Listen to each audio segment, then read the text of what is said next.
In the rhythm of life, vital vigor after 60. A new study established a robust association between physical activity in older adults and their quality of life. The maxim, "a sound mind in a sound body," is well known to most of us. However, the gravity of this adage becomes particularly profound as we age.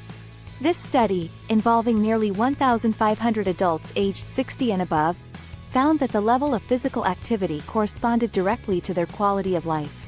We are not discussing strenuous exercise regimens or weight training here. We're referring to simple, everyday activities such as walking, gardening, dancing, and cycling. The study also noted a converse effect. An increase in sedentary behaviors, like extended periods of television viewing or reading, correlated with a decline in life quality. Thus, the emphasis is not solely on physical activity, but also on the minimization of prolonged inactivity. This does not imply the elimination of leisurely activities like watching television or reading. Instead, it underscores the importance of balancing these pursuits with regular physical activity.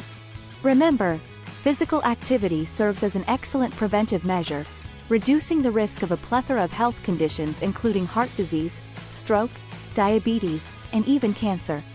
It's an invaluable investment in our future well-being. The concept is straightforward. Elevated levels of physical activity correspond to a higher quality of life, while decreased physical activity associates with a lower quality of life. It's a simple, direct correlation. The encouraging news is that it's never too late to commence. We all possess the capacity to incorporate more movement into our lives, whether through a brisk daily walk, a dance session, or a game of tennis. So let's embrace the importance of physical activity. Every additional hour of movement enhances our quality of life. Moreover, it's never too late to initiate positive change. The latter part of our lives can indeed be fulfilling and energetic. Let's get moving, and make the remaining years of our lives the best years of our lives. Remember to like and subscribe for more neuroscience news updates.